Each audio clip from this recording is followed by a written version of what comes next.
All right, what's up, guys? Thanks for joining us today for another edition of our member spotlight. I had some Wi-Fi issues, so I had to step outside and get on my LTE. So hopefully, there's not too much background noise. But yeah, thanks for everybody for joining us on the Zoom and for everybody who is watching on YouTube. Today, we're joined by Stephanie Perez and Jordan Luna. So appreciate you guys being with us today. We're going to start with Jordan. Jordan, what's going on? How are you? Not a whole lot. I'm good. Just, in the office trying to figure out, what the season's going to look like, whether we're going to have one. And we have an assistant. And he's like, we got to look at hotels. And it's like, we don't know what we're doing yet. And so, Right.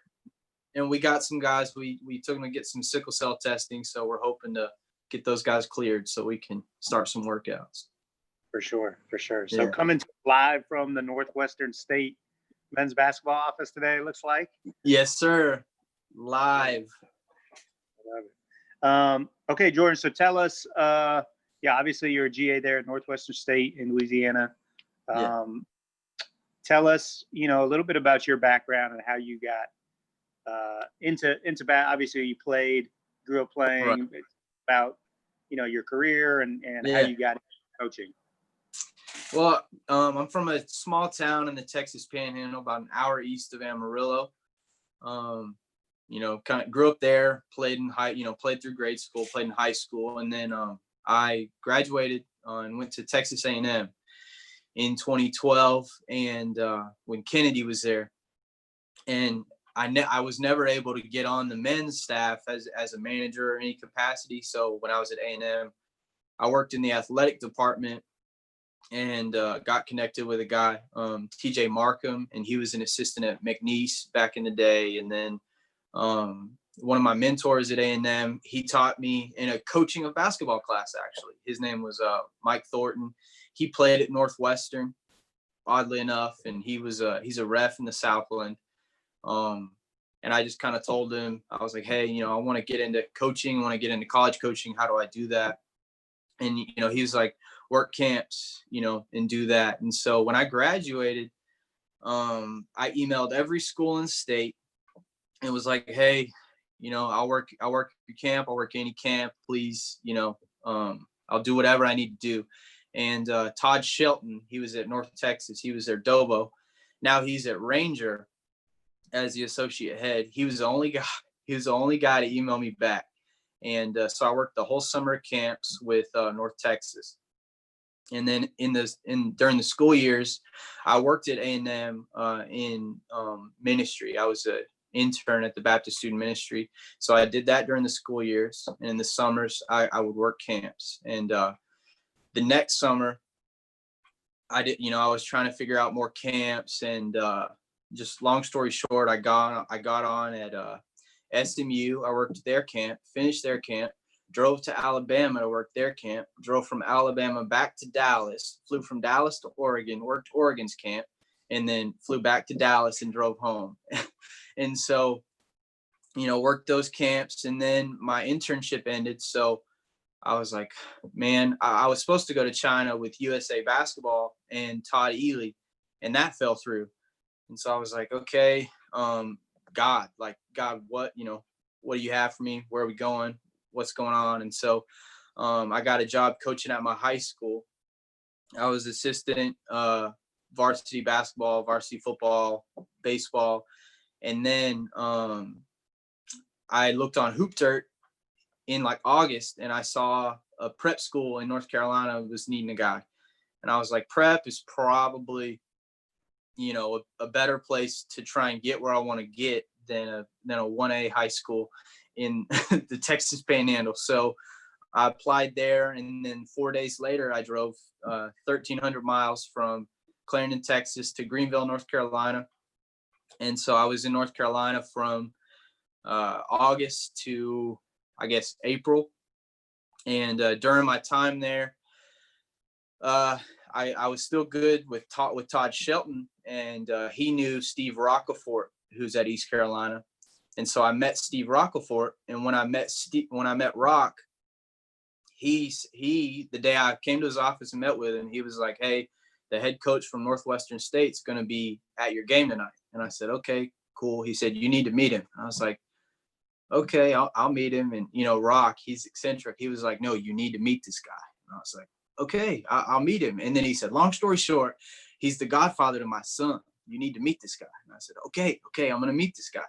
And so we go to our game, and Coach McConaughey, he, there were no rental cars in the whole city of Greenville. So Coach McConaughey had to walk to our gym. And so he walked to our gym for our game. And after the game, we meet, we talk. After the game, he says, "Hey, can you give me a ride to my hotel?" And I was like, "Yeah, I can do that." And so then the next day he had breakfast with Rock, and they talked, and he said, "If you get into school, we've got a spot for you." So I took my GRE and got into school and made my way over to Northwestern. So that's kind of where we are now. Nice. I love it. Okay. Take me back to the old camp circuit that you worked. Yeah. So obviously that's a way that a lot of people kind of break in or get to the point where they can try to break in. Right. What was that experience like, bouncing around from camp to camp? Did you meet a lot of people that you still are in touch with today? Yeah. When I worked at North Texas, I got really close with Todd Shelton. And then there were some just camp coaches that I met. Guy Dietrich Gordwin, he's in Bryan, Texas. He's a assistant at Rudder High School. And then Jamichael Reese was finishing at North Texas, and his brother and dad, his brother is an assistant at Bryan High. And then at SMU, I got to know quite a few guys on their staff. Nemanja Jovanovic, he's their player, I guess their player development guy right now. And John Icky, he's their video coordinator. He was a GA when I worked their camp. And so I kind of got to, pick his brain about his experience and what that looked like. And then when I went to Oregon, I got to know Jake Hamburger. He was their GA, and now he's an assistant at Pitt State.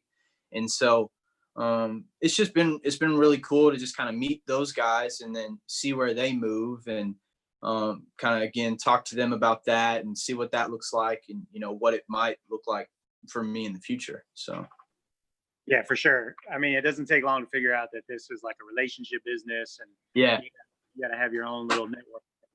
That's a great way to get started meeting people. Okay, so you get the job at the prep school. What prep was it? Did you say Word of God? Oh, no, it was Washington Academy in Greenville, North Carolina. Yeah. Okay. What was that experience like? I've never coached at the prep level. I coached at the JUCO level. I imagine there's a lot of similarities. Yeah. Wearing every hat possible. Oh yeah. No. So we would get up at 7 a.m. and a guy would, deliver breakfast to our apartment. And we all lived in an apartment with the players, and then I'd load them up in a van, and we didn't have our own space, so we had to rent out a space outside of Greenville. So we would drive to our space, get there about 8 a.m. We'd warm up, and we'd practice from probably 8. We practiced from 8:30 to 8:30 to 10. We would do skill development, and then 10:30 to 12 we would have a practice with one team. Then we would have lunch from like 12 to 12:30, and then 12:30 to 2 we would have another practice, and then 2 to 3:30 we'd have more skill development. And then after that we'd go back to the apartment. I would throw the stuff in the wash. I'd have to go I'd have to go find quarters and wash the laundry. And then I actually conducted like an SAT ACT prep course for some of these guys to try and, so they could take the test and qualify and, figure that out. And then I would go to our offices, and when we started playing games, I would make edits and different things and send those out to coaches and email coaches, text coaches, whatever. And then for games, I would drive a van to the games, and we'd play at 7, and the game would end at 9, and then we'd have to drive back. And that's kind of where I figured out coffee and how that whole thing worked, because I needed to stay awake on the roadways. But it was a lot of fun because it was the head coach and myself, and I was the head coach of we had two teams, and I was the head coach of the other team, and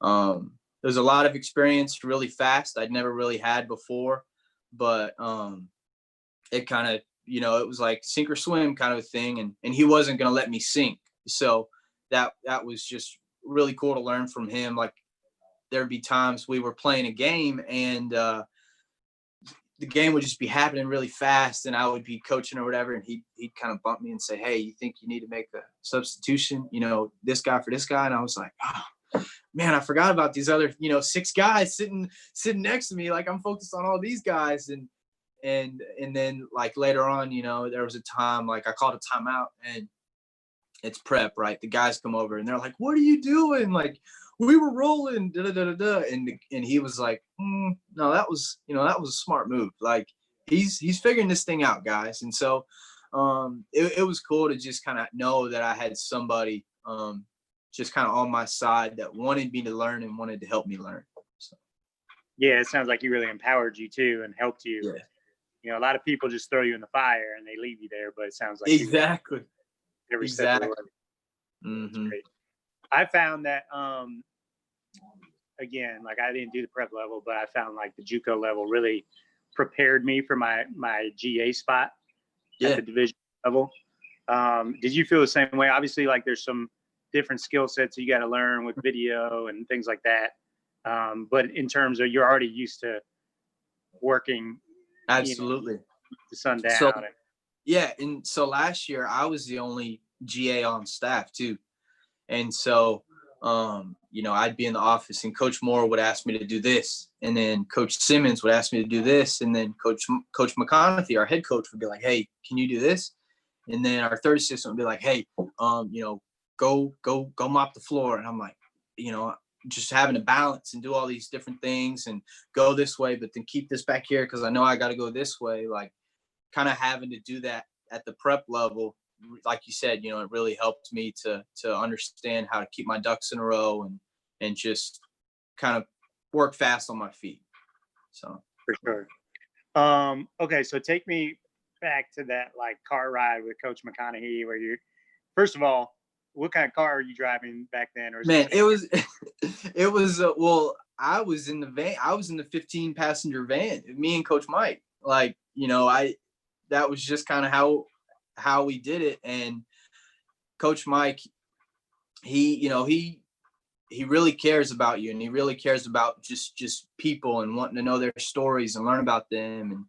And so it was kind of more focused on me and what I was doing, and less on him and what he was doing.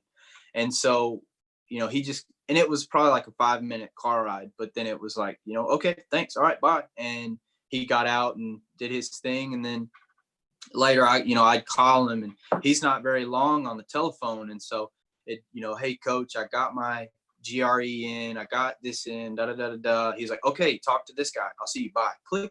And I'm like, "Okay, did I do something wrong?" And that's just kind of who Coach McConaughey is. And again, he's a good guy, but he's very authentic, and what you see is what you get. And that's kind of stayed true ever since that little car ride. So for sure. It might, depending on how you keep your car and what you're riding in, it might be a good thing you were in the van. I know. Yeah, exactly. Well, so that one, I have a truck. I drive a Silverado, but Hurricane Florence I moved to North Carolina, and Hurricane Florence happened. And I was like, "You gotta be kidding me." Because I was in College Station with Hurricane Harvey. And I was like, "Okay, it's probably going to be some of the same thing." And after it stopped raining and the wind stopped blowing, I had water like in the whole footwell across my truck, because I guess a seal had gone out. And so I had to get towels and knives and like cut out part of the carpet and get towels to soak all this stuff up. And so, like, I didn't really want to drive my truck because I had a tarp hanging over the windshield, because I was like, "Dude, I'm not making any money. I don't have enough money to change my windshield. I just need to kind of rig this thing and figure it out." And so I guess it was better that I was in the van and he didn't see my truck. Yeah, I don't think we would be seeing you in the purple and orange if you get coached right Exactly. now. So what has been like the biggest difference at the Division One level, and like the biggest, I don't know, the lessons that you've learned over the last year? Oh, well, with Coach McConaughey and our staff, you know, he's a man of faith, and Coach Moore is, and Coach Simmons, and I am too, and so it's just cool to be able to have like a faithful focus on our program, and know that like he really does care about me. But then also there was a time like I was supposed to be recording practice, and I forgot because I was doing this or this, and Coach Mike, he said, well, guys, we could record practice, but I guess we're not doing that anymore. He just kind of like, kind of hit me kind of hard, and I was like, oh dang, but it's like the expectations are just kind of way higher, because at the prep level you're trying to help kids in get places and different things, but at Division One they're here, and you're trying to win games, and you're trying to like kids need to pass classes, and kids need to graduate, and like we kind of we want to help them do that and help them improve as players, as young men. And so it's just the expectations are always here, and you just kind of got to be ready to meet them. And so Yeah. How long has Coach McConaughey been there? He'll start his 22nd year, and he had 16 years at BIPSI, Bossier Parish Community College before that. So he's been in it almost 40 years.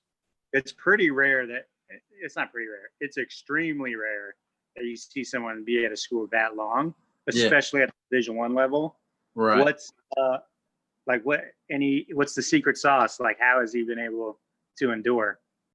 Well, I would say relationships within the community, and relationships with his players. He's graduated 95% of his players while he's been here, over 22 years. And I mean, in the Southland Conference, he is it. I mean, he's been to 3 NCAA tournaments. He went to 4 conference tournament championship games in a row. He won his 300th game on the Division One level, and this past season, and at our level, that's a big thing to do. And for him, it's just his authenticity and just caring about people, and just always being honest and kind of true to himself. I think that's what's really helped him stay here. All right, Coach, if you're listening, Jordan's ready for that promotion. He's got the sales pitch down. He's got the statistics at his fingertips. He's ready for those recruiting calls. Exactly. Okay, no, along those lines, I always talk about like the GA spot. It's awesome when you get it, especially like when it's your first break at the Division One level. But you also, in the back of your mind, it's like a ticking time bomb, because at the end of 2 years, you're going to be kicked out of the nest and have to figure it out. Right. How has that been for you? Well, and I'm married, actually. My wife would probably kill me for not having already said that. There's been some very interesting conversations, especially with the fact like she just got a real, like, an awesome job. She's an executive director of a nonprofit. She got that within the last month. And then like I'm kind of talking to her, and we're talking, and she's like, wait, so in 8 months you may not be at Northwestern anymore? I'm like, yes. Like, you're exactly right. And so she's like, so what are we going to do? How are we going to navigate that? And I'm like, we'll figure it out. Yeah. Like, but I've tried to not focus on that as much, and try and get her to not focus on just the kind of up in the airness of it, and just more focus on coming to work every day, and doing my job well, and her doing her job well. And like, if it's in the Lord's will for us to be in Natchitoches another year or two, and then that's what it is. If it's not, then we'll move and we'll figure it out. And I know you try not to look ahead, but any preference on level, Like, do you want to stay at the Division I level? Yeah. Do you want to be an assistant right away? Right. I would love to stay at the Division I level. Really in any capacity that I could, video, ops, assistant. But I mean, I would right now. I would love to stay at the Division I level. But then, whatever opportunities come, I mean, I'll take whatever comes. But I guess if you pin me down, yeah, I would want to stay at the Division I level. Gotcha. Love it. All right, Jordan, great job. What I want to do now is open it up for questions. So if anybody has questions, go ahead and unmute your mic and ask away. I have a question. How important has the staff been in your growth as a coach? Like how have they impacted you? Man, Coach Moore, he's impacted me in just in preparation and coming to work early, and like being on time and being prepared. Those are his two of his biggest pillars. And so that's just really like kind of showing me like, when you come to work, you be at work and you're ready and you're prepared and like make no questions about it. Like, you know what you need to do and you're going to do it. And he says, what does every good assistant coach tell their head coach? It's like, hey coach, it's done.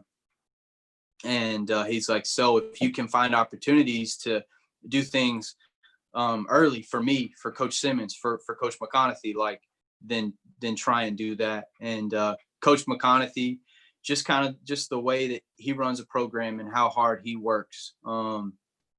Coach McConaughey, he'll still sweep the floor before practice. And like he sends out a devotional text message every morning to his former players, to his current players, to everyone. And so just, his commitment to his people and the authenticity within that. Coach Simmons has taught me just how to kind of work within a staff and, ways to pick different things up when I need to pick them up, or like things that I hadn't thought about. Coach Simmons will be like, you should probably do this, kind of like, the assistant at Washington Academy. He'll kind of come alongside me and whisper in my ear and tell me to do something. And so, I mean, really all in the same way, but all in different ways. They've kind of just given me, different things that an assistant needs to have. And then I guess later a head coach would need to have. So. Hey, Jordan. Also a grad assistant at University of Miami. I know it's really important to kind of be where your feet are and do your job, that you currently have. But I just want to know, what kind of things have you been doing to prepare for the next job that you hope to get? Yeah. I've made a travel book like that I'll be able to kind of take with me to like for hotels and stuff. I'll be able to kind of take that with me. I've made a handbook for GAs, a handbook for managers, and then just continuing to stay in touch with guys that I've met along the way, or like your core group of 5 or 6 people, like really just investing in those relationships and the people that and you think care about you. And then just like I had a scout last year that the coaches just kind of handed off to me, and there wasn't really any, I mean, they helped me, but like they were like, this is yours, if you have questions, please come, but like we want you to do this and to take full ownership of that. And so like I have that experience in that scout that I can look back on and change and move from. But yeah, I mean, like you said, be where you are, but like I'm just kind of putting stuff in my tool belt or putting stuff in my pocket that I'll be able to pull out in an interview or just in a conversation and be like, hey, I made this resource. If this could help you in any way, please let it. And, if this shows you, my commitment to the program and to just, in any facet, then, please let it. I hope that answers your question. Yeah, great. Thank you. Yeah, absolutely. Okay. Any other questions for Jordan before we let him go? All right, Jordan, great job, man. Appreciate you again. Yes, sir. All right, let's slide over to Stephanie. What's up, Stephanie? Good morning. Morning, how are you? Good. It's a little earlier over there in Seattle. Yeah, Pacific time. Appreciate you getting up early with us. So Stephanie, tell us a little bit about your background and kind of how you got started in basketball. Okay, so I'm originally from East LA, and that's in California. I've been playing basketball since I was in middle school, throughout high school. I didn't do so well in my SAT and ACT tests, so my opportunity to go straight into like a Division II program that was recruiting me didn't happen. So I decided to take the JUCO route. So while I was playing in community college, so I have experience with community college, Adam.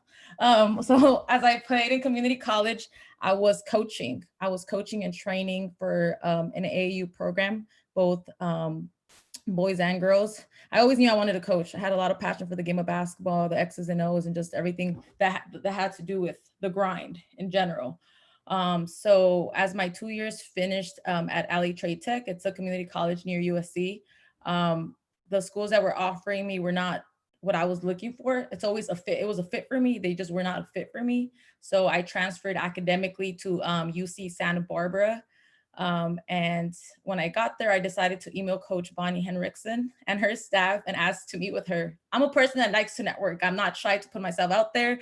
So I just said, all right, it's going to be a 50-50 shot that she emails me back. So I emailed her, sent her like a long message expressing my interest to work for her program and under her leadership. I met with her. I told her that I wanted to get into coaching and just kind of increase the numbers of women in sports because the percentages are very, very low. I told her the impact that I want to do for young women that are coming into the game of basketball. And I hit her with my phrase that closed mouths don't get fed. So, it was important for her to know that I was serious about this. And she really liked that. She really did. So she was just like, okay, I see where you're going with this. So I started a week later and I started working with the staff. And as a student manager, I got an opportunity to travel with them. I got an opportunity to be hands-on with the director of basketball operations, helping her with like game travel, helping her with picking up food, delivering it to the girls. But I also had an opportunity to grow under the assistant coach's leadership as well. Coach NECA, she's not at Santa Barbara anymore, but she's now an assistant coach at UNLV. She has been a tremendous, tremendous mentor to me. She has helped me with scouting reports. So I was doing like scouting reports when I was at Santa Barbara. I was doing player statistics. I was working on sports court synergy. So I was constantly in their office asking a lot of questions, going through film, going through like different plays that they were running, trying to understand like the best way to just kind of grow in the business. And Coach Eliza, which she played at Berkeley, had also, she's just been a huge impact as well. Coach Nate, he was a successful high school coach for Mount St. Mary's up north. They just have been a crazy staff for me. Like they've just been great. So that year, going into my senior year of college, I attended my first Final Four as a student manager with them. And it was just such an amazing experience because I had the opportunity to network with different coaches and just go into interviewing for different GA ships. So prior to attending the Final Four, I applied to like 22 GA ships. I applied to 22 GA ships, hoping someone would interview me at the Final Four.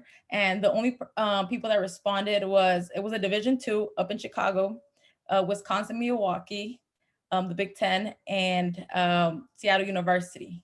So I had an opportunity to interview for Seattle University at the Final Four with one of the associate head coaches. And then I went into my official interview with the head coach through the phone. So I ended up at Seattle U. And the rest is history, right? And the rest is history. All right, cool. So first of all, closed mouth doesn't get fed. One of my favorite phrases as well. But you know what? Not everybody has that confidence and willingness to put themselves out there and, step outside of their box and speak up. Is that something you were just born with, or like, where does that come from for you? I think a lot of it has to do because I am a Hispanic woman and there's not a lot of Hispanics in the game of basketball in general. So when I started playing basketball, I knew that I was always at 1%. So I was playing with, people that did not look like me. So I constantly always had to work hard, and I just had to put myself out there and just to gain their respect. Because the first thing they see is, okay, can she play? Yes, I can play and I can compete. So it was just one of those things that I slowly had to just grow into building my own confidence and being my own advocate. So, I'm the first person in my family, first generation college student, first person in my family to ever play sports. So I seeked out different trainers. I wrote sponsorship letters to play in AU tournaments. So I've always been just kind of like a grinder, just trying to figure things out on my own. So I think that's where that came from. Yeah, I love it. Okay, give us the scouting report for you as a player. Oh, as a player. Okay. So my scouting report as a player, I was more of a facilitator. I loved facilitating, setting up my team. My assist ratio was 12 and up. I was an assist player. I love pushing down the ball. I would hit the three, the mid-range if I had to, but my biggest thing, I was a team player. Whatever I had to do to make my team win and put them in the right situations.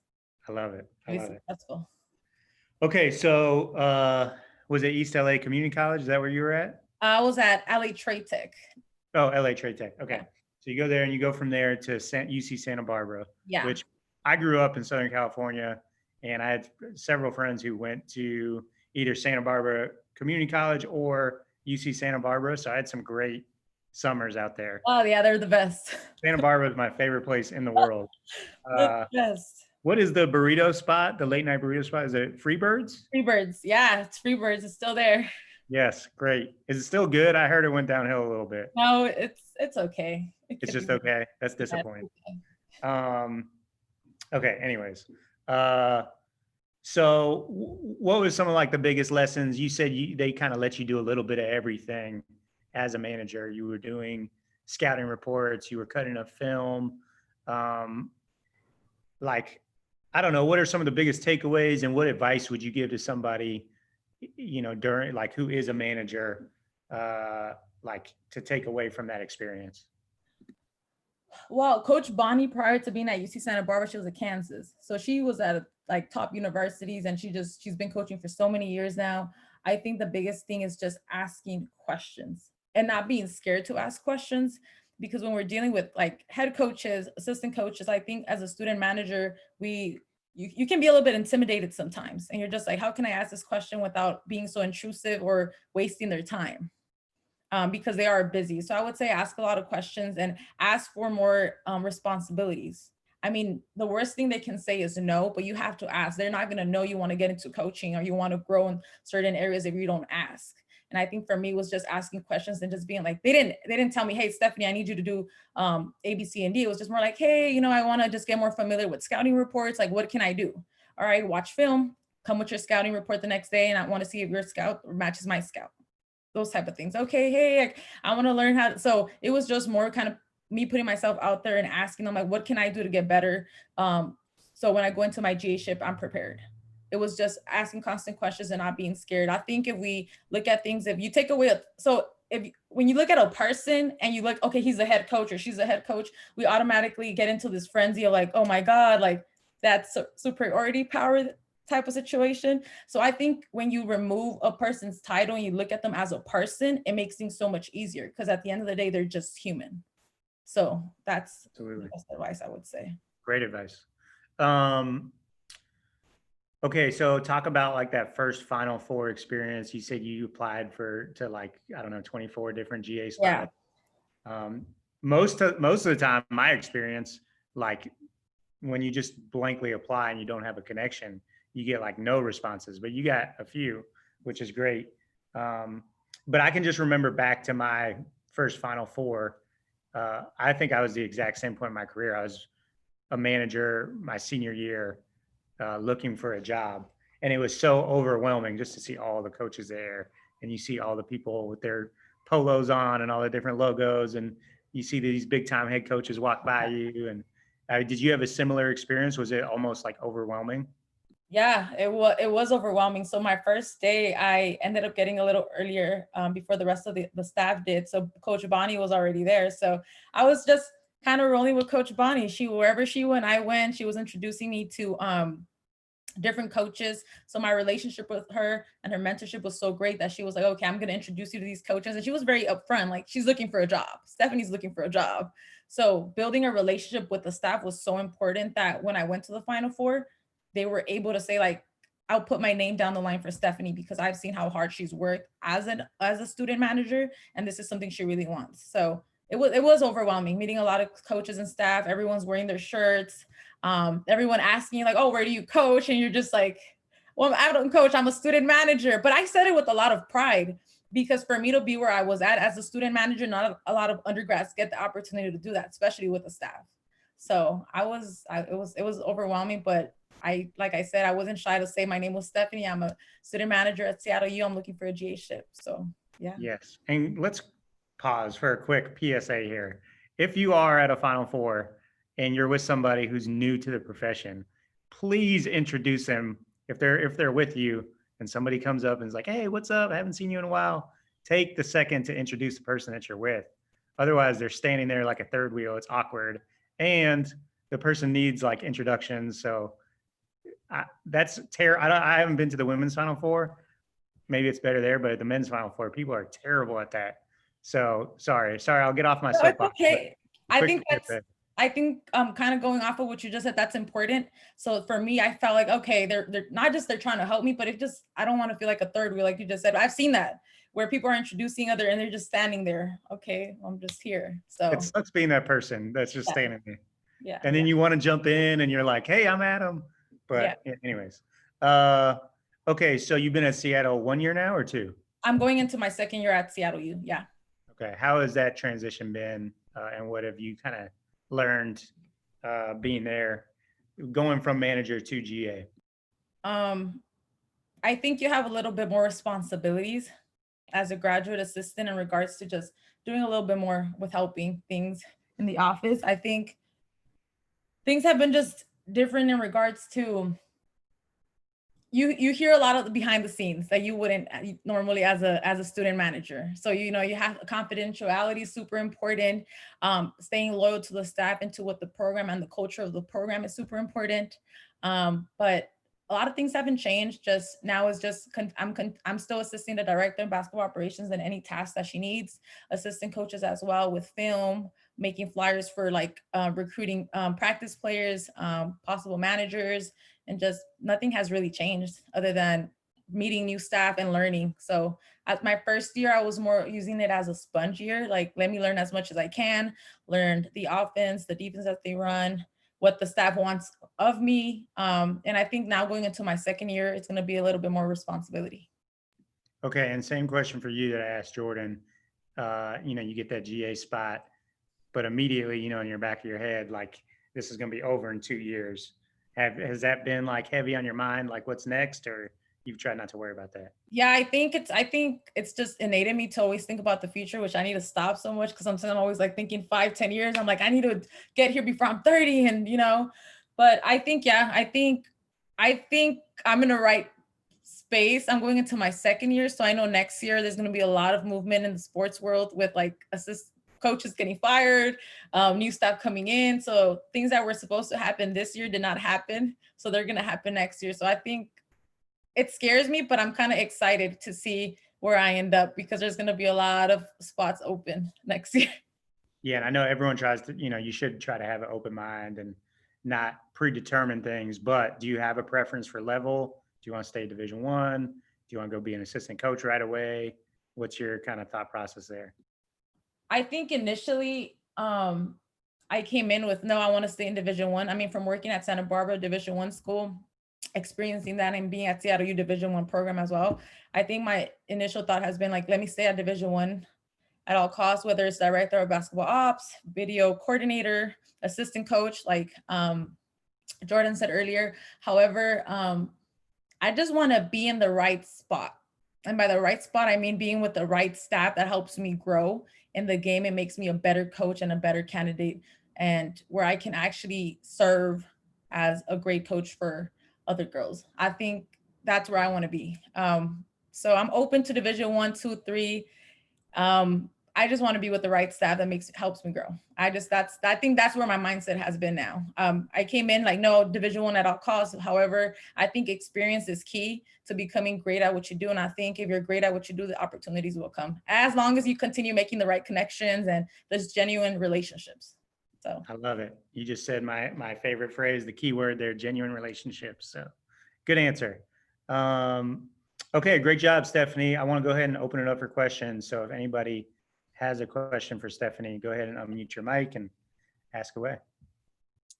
Stephanie, as a Latina, is that exciting? Like thinking about prospect of like looking at possibly being able to build up other like, young Latino women in the game of basketball? Yeah, it's super exciting. I mean, I did an independent research as an undergrad, and I presented in an NCAA symposium in regards to Latino women in college sports and how we are 3% among all divisions. And I think it's exciting. I think it's going to help me open a gateway for more women, especially Latino women coming into the field. I think they need to see a face that looks like them, not just that, but someone that has actually started from the bottom and is grinding her way up. Been where they are. Yeah, so if I can open a gateway for the next generation of young women, I think that's the goal and that's the plan. So it's that's awesome. Great question. Anyone else have any questions for Stephanie before we let her go? Stephanie, can you give us a book or a podcast recommendation? I would say the book that I recommend is Grit. I forgot the author's name. I would have to get back to you on that one, but Grit. It's a good book. Is it Angela something? No. No. I would have. I know the book you're talking about. Yeah. Okay. Well, anyways, we'll get back to you guys on that. If anyone knows, chime in. I got one. Go for it, Jordan. Overachievement by John Elliott. It's like in the tagline is the art of doing less and achieving more. I took it. He was a adjunct professor at A&M. He's like a performance psychologist for different pro teams and pro athletes, and it's a really good book. I'll throw it in the chat. Okay, great. And Dennis Hopkins chimed in on the chat. It is Angela. I was right. Angela Duckworth. Okay. Wrote Grit. Is that the book you're talking about? Yeah, I'm pretty sure it is. Yeah. Okay. Great stuff, guys. Well, I appreciate you guys being on the member spotlight. Great job, both of you guys, Stephanie and Jordan. And thanks for being with us. Thank you. Thank you for having us, Adam.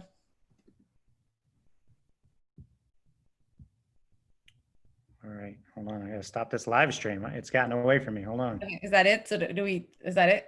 Yeah, you're good. I just got to stop the stream, but I can't do it right now. Okay, sounds good. Thank you. Nice meeting you, Jordan. Cool. Yeah, thanks. Yeah, nice meeting you too, Stephanie. Good job, guys. All right, as I try to figure out how to stop this live stream, instead of just having awkward silence, we do transition now into office hours, which is for anybody who has questions about the membership, career advice, or just anything in general. So if anybody has questions, feel free to chime in. I'm going to try to get a handle on this. So I had Wi-Fi issues and had to log out, log back in. So I don't think I'm the host of this thing, so I can't stop the live stream. Anyways, what's up, Brant?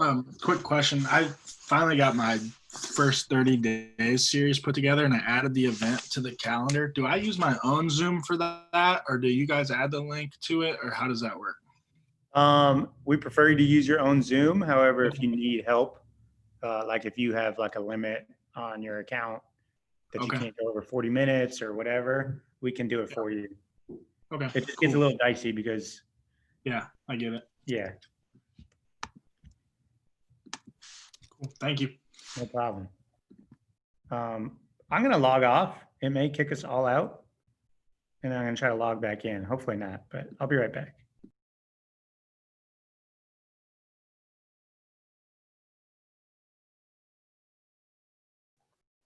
Brant, how's things going? It's not too bad. Pretty good today, actually. Any new news, or haven't talked with you in a while? Any updates? Nothing crazy concrete yet. I've had a couple interviews and stuff, so just trying to see how they shake out. Yeah, I don't know. Both of them are waiting till August, so just kind of in a waiting game.